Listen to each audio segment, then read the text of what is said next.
अस्सलाम वालेकुम दोस्तों, आज मैं आपके लिए बहुत ही ज़बरदस्त सी रेसिपी लेकर आई हूँ केक बनाने की। आज हमने ये केक का स्पंज बग़ैर अंडों के बनाया है। ना ही हमने इसमें बेकिंग पाउडर का यूज़ किया है और ना ही हमने इसमें बेकिंग सोडा का यूज़ किया है। और ये हमने बग़ैर मशीन के और बहुत ही देखिए नरम सा सॉफ्ट सा स्पंज तैयार किया है। बिल्कुल बेकरी स्टाइल हमने ये स्पंज तैयार किया है। और इसका एक ख़ास इंग्रेडिएंट है जिससे ये केक हमारा तैयार हुआ है, तो आपने रेसिपी को पूरा फुल वॉच करना है। तो इसकी जो हम अज्जा लेंगे वो कुछ इस तरीके से हैं। तो यहाँ पर हमने मैदा लिया है 1 कप और 1/4 कप मैदा हमने लिया है। और दूध हमने लिया है 1 कप। कुकिंग ऑयल है हमारे पास यहाँ पर 1/4 कप। और दही हमने यहाँ पर ली है आधा कप। और ये हमने कॉर्नफ्लोर लिया है आधा कप। तो मैदा हमने लिया है 1 कप और 1/4 कप, कॉर्नफ्लोर इसमें आधा कप जाएगा। और यहाँ पर पिसी हुई चीनी है 1 कप पिसी हुई चीनी ली है, साथ में मैंने थोड़ी सी और बढ़ा दी है 2 चाय के चम्मच। तो 1 कप और 2 चाय के चम्मच पिसी हुई चीनी ली है। और दही हमने लिया है आधा कप। तो ये इसकी मेजरमेंट है, आपको इन तमाम चीज़ों को इसी तरीके से ही डालना है। तो सबसे पहले हम एक बॉल लेंगे और हम इसमें ये कुकिंग ऑयल डाल देंगे और साथ ही में दही डाल देंगे। और अब हम इसमें पिसी हुई चीनी डाल देंगे। तो अब हमने इसको अच्छी तरह से फेंट लेना है, इतना ज़्यादा इसको मिक्स करना है कि ये तीनों चीज़ें यकजान हो जाएं। तो इनको 3 से 4 मिनट तक मिक्सर की मदद से आपने अच्छी तरह से इसको विस्क कर लेना है। तो आपने ये इस टाइम पर अच्छी तरह से इन चीज़ों को मिक्स करना है। ये देखिए आप इसका कलर चेंज हो चुका है, 3 से 4 मिनट मुझे लगे हैं। और ये अच्छी तरह से ये मिक्स हो चुकी हैं तीनों चीज़ें। अब मैं इसमें वनीला एसेंस डाल गई हूँ आधा चाय का चम्मच, ताकि जो हम केक का स्पंज तैयार करें उसमें केक का बहुत अच्छा सा टेस्ट आए। तो अब मैं यहाँ पर मैदा और साथ ही में कॉर्नफ्लोर, इन दोनों चीज़ों को छानकर हम डालेंगे एक साथ ही। तो छलनी से हम इनको छान लेते हैं।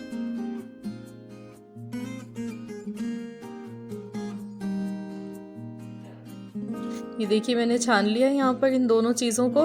और अब मैं इसमें इनको मिक्स करूँगी और साथ ही में हम इसमें दूध का इस्तेमाल करेंगे, थोड़ा थोड़ा करके, एक साथ पूरा दूध हम इसमें नहीं शामिल करेंगे।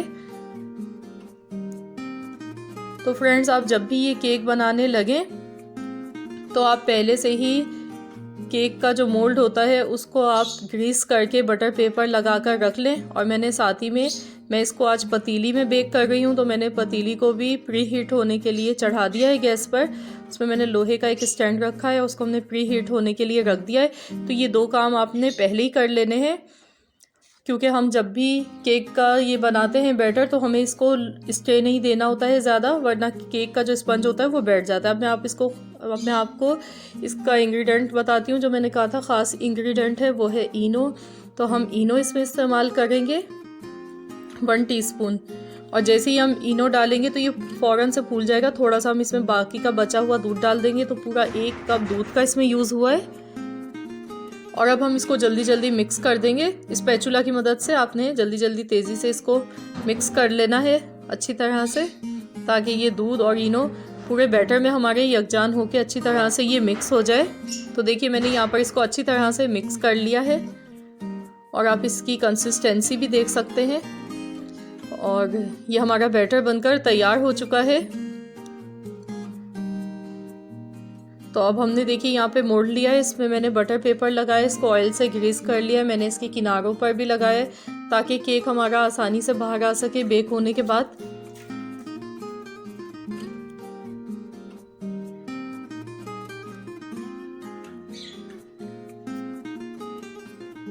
तो ये देखिए हमने पूरा बैटर इसमें डाल दिया है। अब इसको थोड़ा सा डैप डैप कर लेंगे ताकि जो भी इसमें एयर बबल्स हो वो निकल जाए। और देखिए यहाँ पे हमने पतीली को प्री हीट कर लिया है और अब हम इसमें ये रख देंगे बिल्कुल हल्की आंच पर। हम इसको 1 घंटा लगेगा बेक होने में, क्योंकि थोड़ा सा ये वाला केक ज़्यादा टाइम लेता है, तकरीबन 1 घंटा इसको लग जाता है बेक होने में। तो मैं इसको 1 घंटे के बाद चेक करूँगी। फ्रेंड्स यहाँ पर 1 घंटा हो चुका है, तो अब हम देख लेते हैं।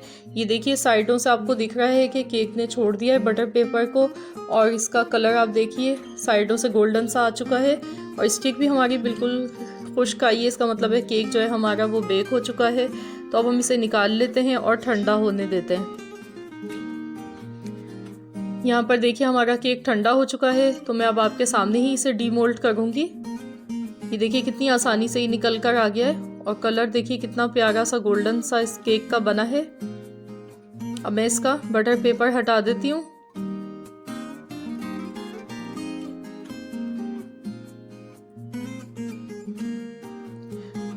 तो ये देखिए हमारा केक बनकर तैयार हो चुका है। कितना ये नरम और सॉफ्ट स्पंज बना है, देखिए बहुत ही ज़्यादा नरम सा, सॉफ्ट सा, और बहुत ही अच्छा स्पंज इसका बनकर तैयार हुआ है।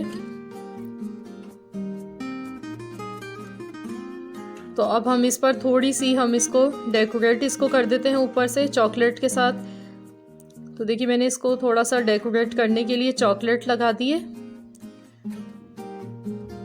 इससे ये होता है कि केक ज़रा खूबसूरत सा लगता है और बच्चे ज़्यादा शौक से खाते हैं। तो अब मैं इस पर थोड़ी सी डेकोरेशन कर रही हूँ। सिंपल सा मैंने इसको डेकोरेट किया है, और देखिए कितना ये यमी सा लग रहा है।